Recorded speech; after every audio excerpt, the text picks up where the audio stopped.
जबलपुर शहर के निकट ही लगभग 500 फीट ऊंची एक पहाड़ी पर प्राचीन काल के महल के खंडहर व भग्नावशेष देखने को मिलते हैं। कालांतर में इसका निर्माण राजा मदन शाह ने करवाया था। इस महल तक पहुंचने के लिए पक्की सीढ़ियों का रास्ता बनाया गया था।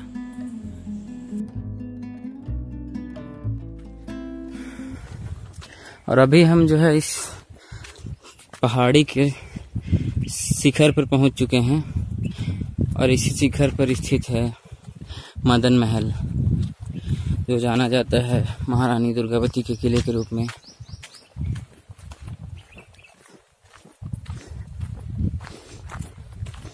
इस चारों तरफ जो है चट्टानों के बड़े बड़े समूह दिखाई दे रहे हैं। बांसों की झाड़ियाँ भी काफ़ी है यहाँ पे।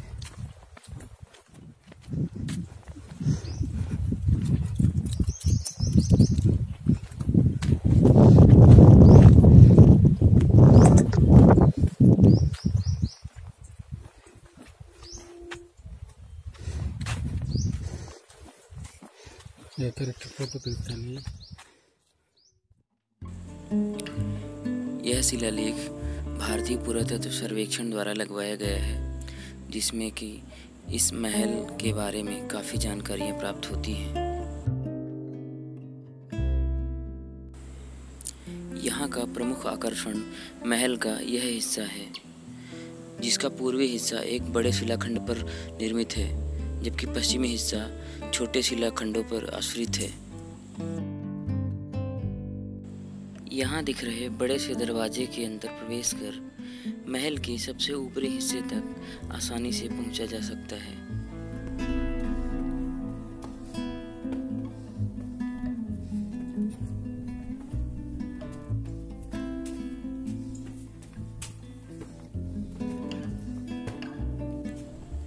सीढ़ियाँ चढ़ते समय दाहिनी ओर बने इस छोटी सी कोठरी में लगे इस झरोखे से बाहर का नज़ारा और महल के उत्तरी हिस्से का नज़ारा स्पष्ट रूप से देखा जा सकता है।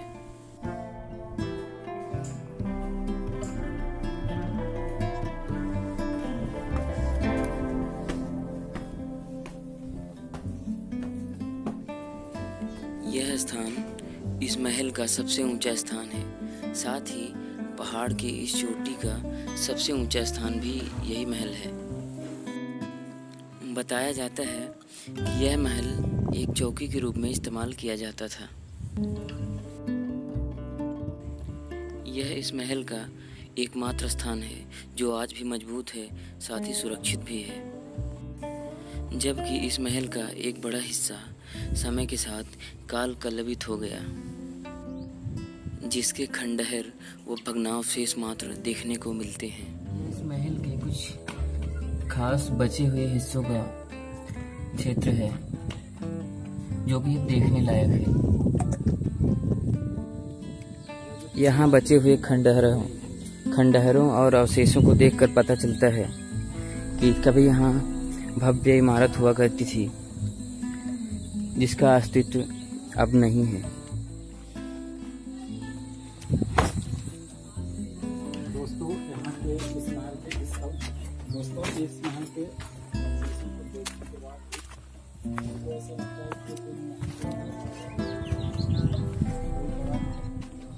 इस महल के उत्तरी हिस्से में बचे हुए अवशेषों को माना जाता है कि यह यहाँ घोड़ों के अस्तबल के रूप में इस्तेमाल किया जाता रहा होगा।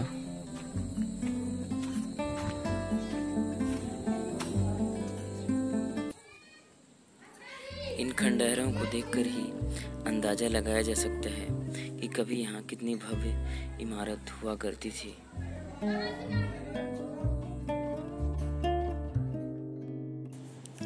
इस महल के उत्तरी हिस्से में यह बावली स्थित है, जो कभी यहाँ रहने वाले लोगों की जलापूर्ति का एक प्रमुख स्रोत हुआ करती थी। इसमें उतरने के लिए चारों तरफ से सीढ़ियाँ बनी हुई थी। दो तरफ की सीढ़ियाँ आज भी मौजूद हैं, जबकि दो सीढ़ियाँ ध्वस्त हो चुकी हैं। यह भूमिगत रास्ता भी कुछ है अंदर, बावली तक ही जाता था, ब्लॉक है, लेकिन मलबे और अवसाद से होगा पहले ढके होने की वजह से यह पूरी तरह बंद हो चुका है। जो फर्श की मिट्टी दिख रही है उसमें चारों तरफ दरारें आ गई और थोड़ा दबा हुआ है, ढह गया होगा। तो ऐसा लगता है कि यहीं से धूल माटी आते आते जो है तो जाम हो गया होगा। हाँ, यहाँ इसका से शायद नीचे कनेक्शन रहा होगा। हो सकता वीरांगना रानी दुर्गावती गोंड साम्राज्य की एक महान शासिका हुआ करती थी। उनका संबंध भी इस महल से रहा है। इस कारण इस जगह को रानी दुर्गावती के महल के नाम से भी जाना जाता है। इस पहाड़ी पर कई अन्य दर्शनीय स्थल मौजूद हैं जिनका भ्रमण किया जा सकता है। इस पहाड़ी पर कई प्राकृतिक जलाशय भी मौजूद हैं, परंतु गर्मी के वक्त वह सूख जाते हैं। जब भी यहाँ घूमने के लिए आएं तो अपने साथ पानी अवश्य लाएं।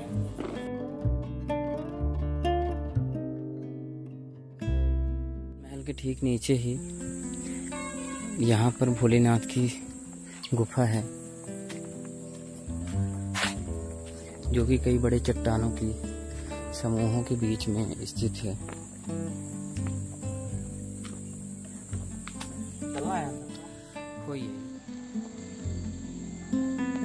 पत्थरों के बीच बना हुआ ये शिव मंदिर है और ये महल जाते समय रास्ते में ही पड़ता है, तो सोचे कि दर्शन करते चलें। ये गुफा के आकार का है।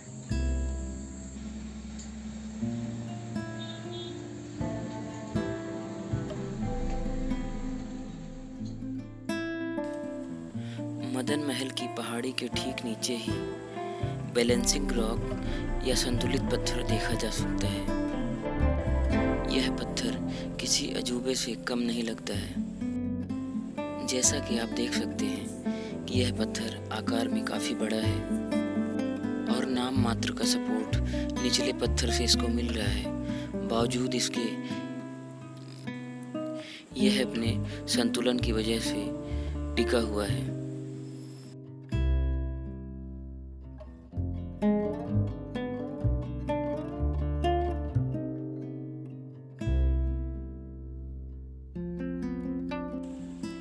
इस तरह की गोलाईदार चट्टानें यहाँ भारी संख्या में पाई जाती हैं और इन्हें देखने के लिए दूर दूर से पर्यटक आया करते हैं।